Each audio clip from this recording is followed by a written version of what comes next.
नमस्कार, good morning. तर आजचा बेत आहे साबुदाण्याचे वडे आणि चटणी. तर सर्वात आधी आपण साबुदाण्याचे वडे करून घेतोय. हे बघा, हे साबुदाणे ओव्हरनाईट भिजवलेले आहेत. त्यानंतर पाव किलो साबुदाण्याला मी इथे किमान छोट्या आकाराचे 4 बटाटे घेतलेत. त्यानंतर थोडीशी साखर, चवीनुसार मीठ, मिरची, जिरं आणि 2 चमचे तांदळाचं पीठ आणि कोथिंबीर घेतले आणि शेंगदाण्याचा कूट घेतलेला आहे. तर आता आपण हे सर्व साहित्य यामध्ये मिक्स करणार आहोत.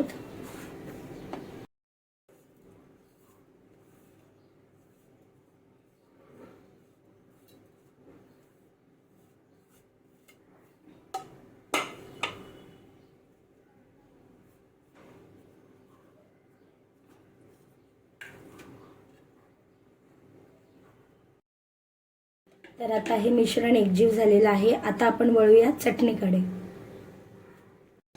चटणीसाठी इथे मी ओला नारळ, भाजके चणे, थोडंसं जिरं, कोथिंबीर, मिरची, 2-3 पाकळ्या लसूण, इथे कढीपत्त्याची 2-3 पानं घेतलेत. त्यानंतर मीठ आणि साखर असं हे सगळं साहित्य घेतले. हे सगळं आपण मिक्सरमध्ये वाटून घेणार आहोत.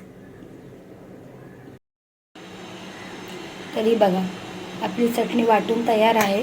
आता ही अशीच खाल्ली तरी सुद्धा चालतं, सुंदर चटणी लागते. पण मी यामध्ये फोडणी देणार आहे फक्त कढीपत्त्याची. राई नाही टाकत आहे, फक्त कढीपत्त्याची फोडणी देणार आहे. ही बघा, फक्त कढीपत्त्याची फोडणी दिली मी आणि आता आपली चटणी एकदम रेडी. तर कढईत तेल तापत ठेवले. तेल चांगलं कडकडून तापलंय आणि हे बघा, हे वडे मी इथे थापून घेतलेले आहेत. आणि वडे थापताना कधी मधली बाजू थोडीशी जाडसर ठेवायची, म्हणजे वडे चांगले फुलतात. तर आता बघा,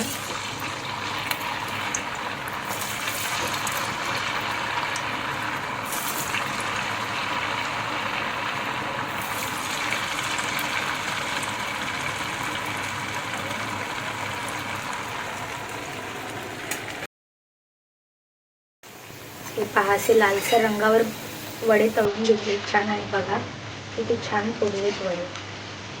आता आपण याला काढून घेणार आहोत.